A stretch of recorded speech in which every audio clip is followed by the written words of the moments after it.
آسمان پھٹ جائے گا۔ وَإِذَا الْكَوَاكِبُ انتَثَرَتْ، اور ستارے جو ہے گر پڑیں گے۔ وَإِذَا الْبِحَارُ فُجِّرَتْ، اور سمندر سب کے سب باہر آ جائیں گے۔ وَإِذَا الْقُبُورُ بُعْثِرَتْ، اور تمام قبریں پھٹ جائیں گے۔ عَلِمَتْ نَفْسٌ مَا قَدَّمَتْ وَأَخَّرَتْ، تو کہتے ہیں کیا کہ اس وقت ہر ایک جان لے گی جو اس نے کیا ہے۔ یہ قیامت کا تھوڑا سا منظر وہاں بیان کیا گیا ہے۔ تو کہا کہ بے شک قیامت کا زلزلہ بڑی سخت چیز ہے۔ یوم ترونہا تذہل کل مرضعۃ عما ارضعت وتضع کل ذات حمل حملہا وتری الناس سقارا وما ہم بسقارا ولکن عذاب اللہ شدید۔ جس دن تم اسے دیکھو گے ہر دودھ پلانے والی اپنے دودھ پیتے کو بھول جائے گی، اور ہر گابن اپنا گاب ڈال دے گی، اور تو لوگوں کو دیکھے گا جیسے نشے میں ہے اور نشے میں نہ ہوں گے، مگر ہے یہ اللہ کی مار کڑی ہے۔ یہاں دیکھیے کتنی بڑی کہا کہ قیامت کا زلزلہ بڑی چیز ہے۔ تو دودھ پلانے والی چاہے عورت ہو یا جانور، تو یہ سب دودھ پلانا چھوڑ جائیں گے۔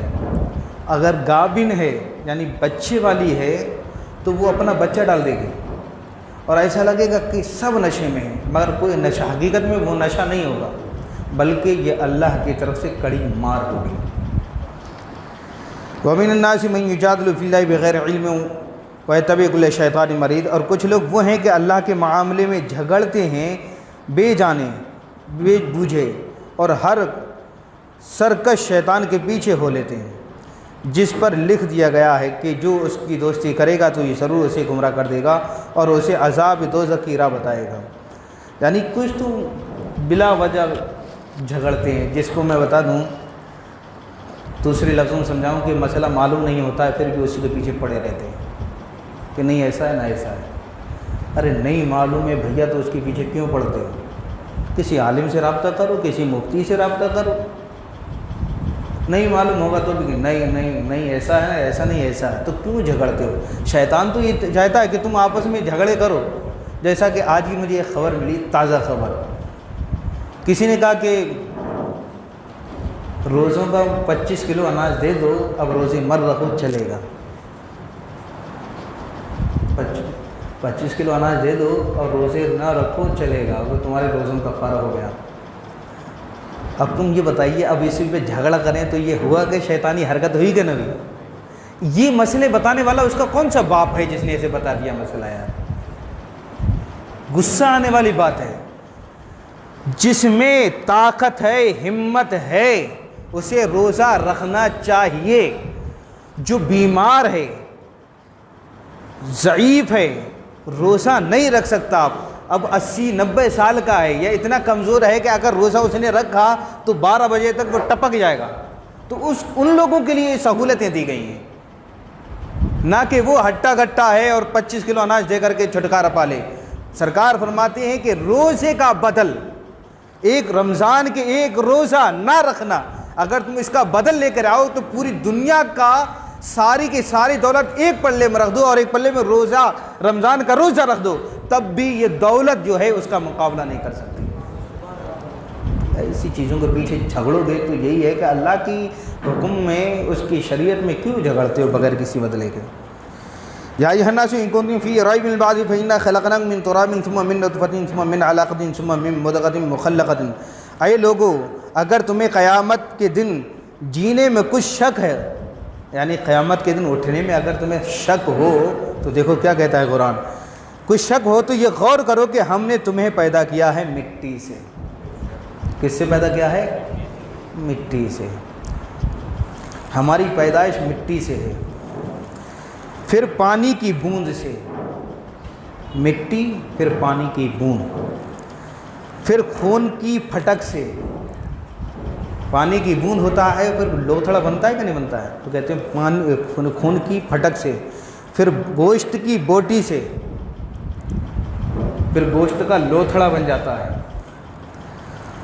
نقشہ بنی اور بے بنی، یعنی وہ گوشت کا لوتھڑا جو ہوگا نقشہ بنا ہوگا، بننا بھی بنا ہوگا، مگر پہلے وہ لوتھڑا ہوتا ہے، تاکہ ہم تمہارے لیے اپنی نشانیاں ظاہر فرمائیں۔ بچہ کا اپنی ماں کے پیٹ میں پروان چڑھنا یہ اللہ کی طرف سے نشانیوں میں سے ایک نشانی ہے، اللہ کی نشانیوں میں سے ایک نشانی ہے کہ وہ تیسرے پارے میں سورہ آل عمران کی آیت کریمہ ہے، هو الذی یصورکم فی الارحام کیف یشاء،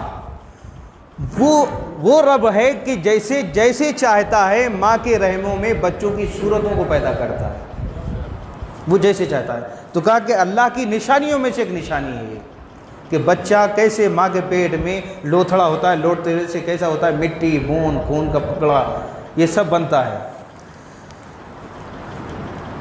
نشانی ظاہر فرمائے، اور ہم ٹھہرائے رکھتے ہیں ماؤں کے پیٹوں میں جسے چاہے ایک مقرر میعاد تک، ہم جسے چاہتے ہیں اسے ٹھہرائے رکھتے ہیں۔ اس لیے تم دیکھتے ہو کسی کا بچہ گر جاتا ہے، زندہ نہیں رہتا، ایک مقرر میعاد تک ہم جسے چاہتے ہیں ٹھہراتے ہیں۔ کسے؟ کون کہتا ہے یہ؟ رب کہتا ہے، رب۔ پھر تمہیں نکالتے ہیں بچہ، پھر اس لیے کہ تم اپنی جوانی کو پہنچو، اور تم میں کوئی پہلے ہی مر جاتا ہے اور کوئی سب میں نکمی عمر تک ڈالا جاتا ہے، کوئی بچپن میں انتقال، کوئی جوانی میں، کسی کا کوئی لمبی عمر تک رہتا ہے، تاکہ کہ جاننے کے بعد کچھ نہ جانے۔ اور تو زمین کو دیکھے مرجھائی ہوئی، پھر جب ہم نے اس پر پانی اتارا تو تر و تازہ ہوئی اور ابھر آئی، اور ہر رونق دار جوڑا گالائی۔ اور یہ اس لیے ہے کہ یہ اللہ ہی حق ہے، اور یہ کہ وہ مردے جلائے گا، اور امور یہ ہے کہ وہ سب کچھ کر سکتا ہے۔ یہاں پر دیکھو پوری بات بتانے کا مقصد یہ ہے کہ جب اللہ بچہ پیدا کرتا ہے ماؤں کے پیٹوں میں تو کتنی مرحلوں سے گزرتا ہے۔ سب سے پہلی بات کہا کہ تم مٹی سے پیدا ہو، پھر پانی کی بوند کہا، پھر خون کا لوتھڑا کہا، پھر کہا کہ دیکھو کس طریقے سے ہم ایک مقرر میعاد تک کسی کو رکھتے ہیں، پھر تمہیں بچہ نکالتے ہیں، وہ کبھی پہلے مر جاتا ہے، کبھی لمبی عمر تک رہتا ہے۔ اور یہ تو بات سمجھ میں آئی۔ پھر رب فرماتا ہے ایک بنجر زمین ہے، اس میں پانی برستا ہے تو کیسے اس میں سبزہ ہو جاتا ہے، گھاس ہو جاتی ہے۔ اسی طریقے سے اللہ رب العزت ہمیں دوبارہ پیدا اٹھائے گا۔ کیا کرے گا؟ اٹھائے گا۔ اور یہ کہ وہ مردے جلائے گا۔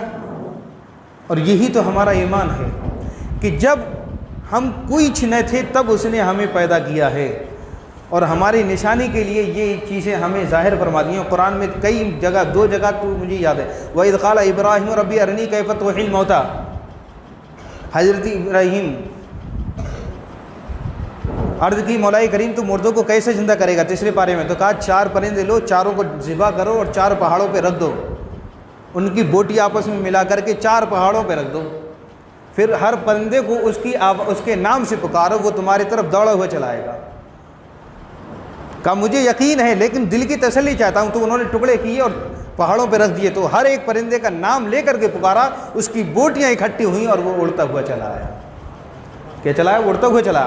تو کہا یہ ایسے ہی رب مرنے کے بعد ہر ایک کو زندہ کرے گا۔ مگر یہاں پر ایک بات کہہ دوں، ہمارا شریعت کا یہ فیصلہ ہے اور ہمارا عقیدہ اور ایمان ہے کہ ہماری روح کسی دوسرے جنم میں پیدا نہیں ہو سکتی۔ یہ بات رکھے میں، جیسا کہ دوسرے اغیار مذہب میں یہ ہے کہ ہم دوبارہ پیدا ہوں گے۔ ایک روح ایک ہی جسم کے ساتھ پیدا ہوتی ہے اور وہ اسی کے ساتھ رہے گی، مرنے کے بعد اس کا تعلق اسی کے ساتھ رہتا ہے۔ اب ایسا نہیں کہ میری روح کسی دوسرے کے جسم میں داخل ہو کر کے دوبارہ پیدا ہو جائے، سمجھے؟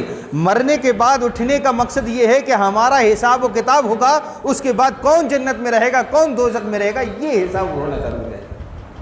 یہ نہیں کہ ہم دوبارہ پیدا ہوں گے، اگلے جنم میں بندر پیدا ہوں گے، بھینس پیدا ہوں گے، انسان پیدا ہوں گے، یہ نہیں ہے۔ ایسی باتیں سنتے ہو، تمہارے غیر مذہبوں سے دوستی ہے، کہتے ہیں ہم دوسرے جنم میں پیدا ہوں گے، دوسرے 7 جنموں تک کا ساتھ نبھائیں گے۔ تو 7 جنم نہیں ہے، سمجھے؟ 7 جنم کی بات نہیں ہے، یہ جنم ہے، ہمارا دوسرا جنم نہیں ہوگا کہ ہم دوسرا جنم لے کر کے پھر آئیں گے، 7 اوتار بنیں گے۔ ہمارے اسلام میں یہ سب نہیں ہے۔